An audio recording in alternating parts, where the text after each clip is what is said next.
Once again, welcome students. We are here for the 15th lesson and it is a very important lesson. Why it is very important? Very often we have textbooks, we have quotations there written by various authors. When you incorporate it in your answers, you may not be quote him exactly, but you might want to put in your own words. Similarly, teachers might be giving you certain answers and they may be referring to various authors. They too might be reporting what the author had said on the subject.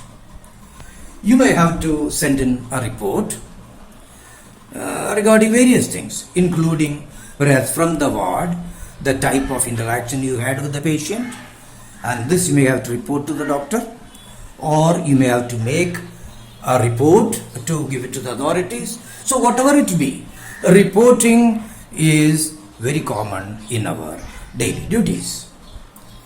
And therefore, in English, we have the grammar topic, direct and reported speech. Perhaps in your school days, your teacher told you in a different way. The teacher may have said direct and indirect speech. Whatever you want to call it, that's less important. Let's go to the substance of it. What does direct and reported speech mean? Direct speech refers to the words you heard directly from the mouth of the speaker. They are the direct speech. And very often we may not be able to speak out all the words that the speaker speaks and that we heard. We may have to give in summary form. We may have to, the times may have changed, the place may have changed, the people to whom you are talking may have changed, and therefore there are a number of changes required. And that is the reason where we have indirect speech. Indirect means the speaker has spoken, you heard, that was the end of it. Now you reporting that matter, you are speaking the same topic but indirectly. That way to understand it. But more correctly, actually you are reporting what the speaker had spoken and therefore reported speech. I in my lesson shall use this phrase, direct and reported speech. Now as a grammar topic, to master it, first we need to know how many ways, yet types in which a person speaks. What do I actually mean? I mean, when I speak, there are a variety of types, a variety of moods, a variety of situations. In the previous lesson, lesson 14, we talked about direct and reported speech. There you had verbs, your sentences that started with the directly verb, which were command sentences. Shut the door. There were sentences, we must help the poor, which is a suggestion. There were sentences that I gave a chair, where it is simply making a statement of fact, what you did. Meaning thereby, there are variety of ways in which our ideas are conveyed. They are conveyed in sentence forms, and the sentences are all many types. One common type is, what are you doing? Where are you going? What is the type here? I am asking a question, obviously. What are you doing? So, you understood now. To know direct and reported speech, first we need to know the type of sentences. So, our topic is type of sentences. Type of sentences. The most common, 80% of what we speak, They are called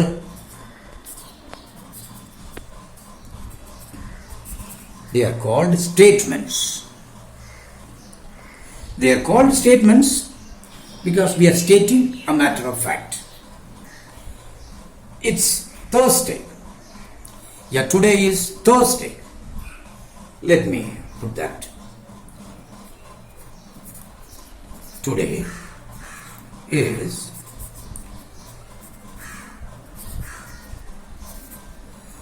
Thursday. If you look at that, I have made a statement. It is a matter of fact and it is asserting a fact. It is making a positive statement. So you may call it positive, you may call it assertive. I think we can put it assertive statement. Yeah, affirmative statement. Okay, affirmative statement. Affirmative statement. This is an affirmative statement. It tells, if today is Thursday, obviously today is not Sunday. Okay, let me write it down. Today isn't Sunday. Now what have I done? I have denied something. I have denied today being a Sunday. When I have denied it, I am making a negative statement. So let me put it here, negative statement.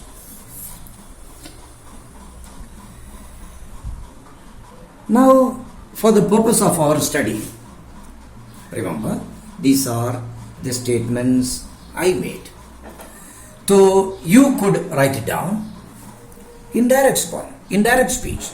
That time you will say, he said, comma, quotation. Today is Thursday. Close the quotation. Or alternately, he said to us, comma, quotation. Today is not Sunday. Okay. So when in this case, again you are reporting, you are telling someone else what I said, but then you are using the exact words. Today is Thursday, today is not Sunday. They are the exact words, the way I spoke, and therefore this would be called direct speech. Let me give another example.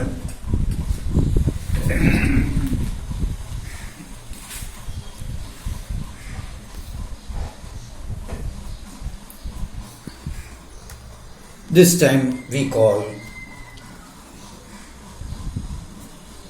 interrogatives.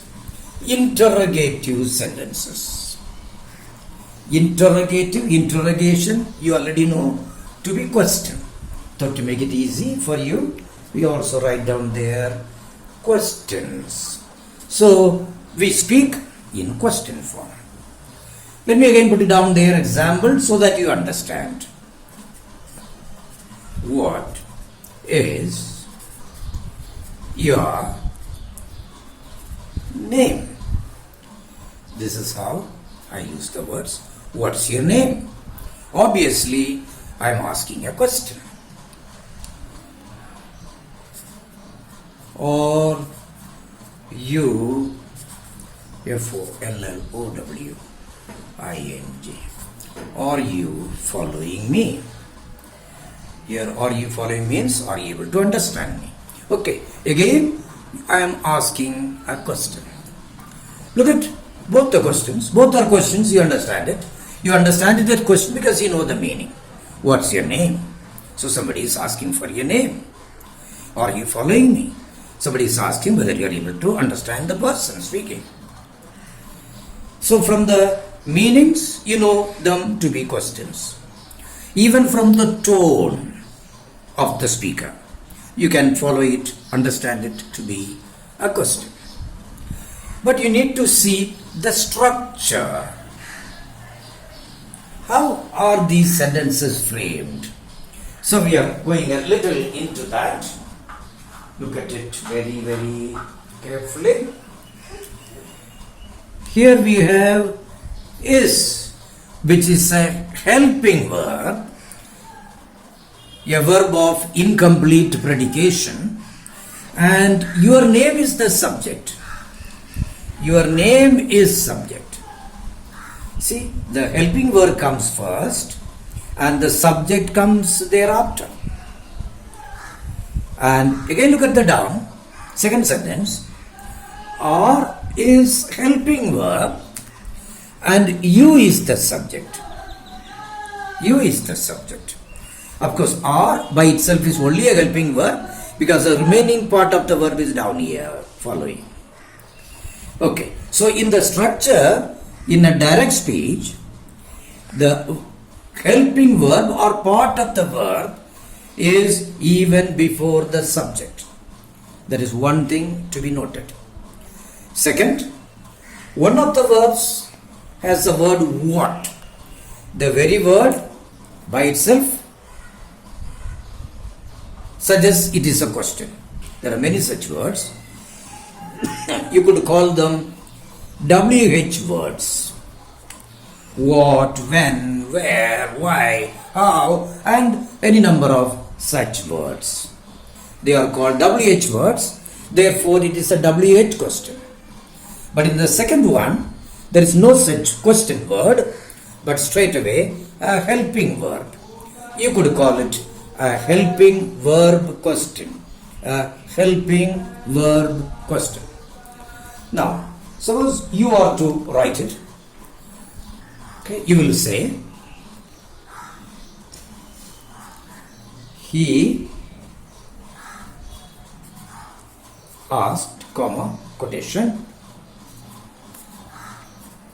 what is your name?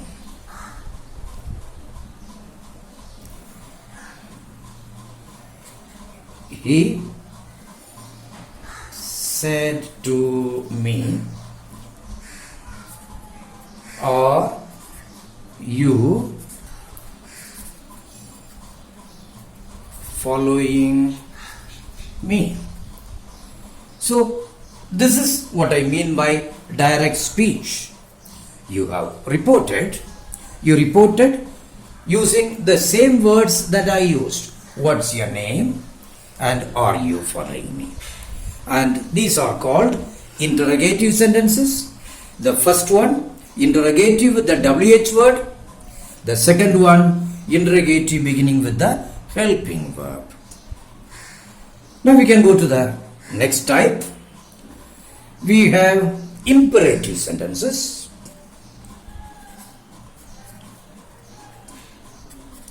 Imperatives. Imperative means, in common parley you call it order sentences. Order. So imperatives usually don't begin with subject. They straight away begin with verb. You saw in your active and passive sentences like shut the door, help the poor. Here the sentences began with the verb itself, not indicating the agent. So imperatives are of that nature, and they can have two different tones. Now when I say they can have two different tones, what I mean is they are used in two different contexts. In other words, their meaning can differ, even though it could be the same sentence. Let's take the first example. Shut the door.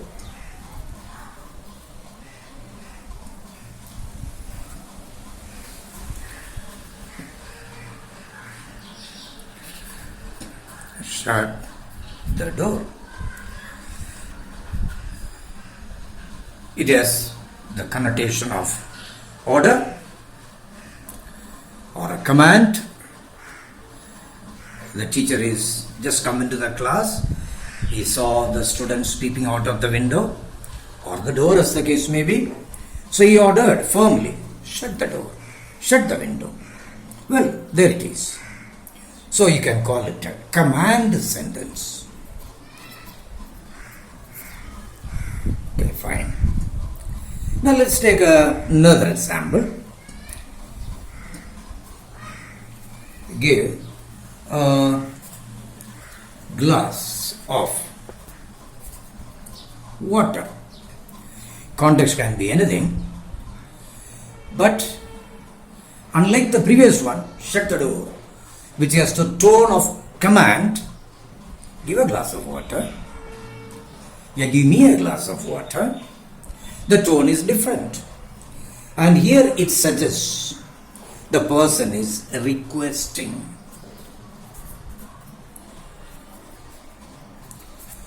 The request may not be for the person, it could be for another one.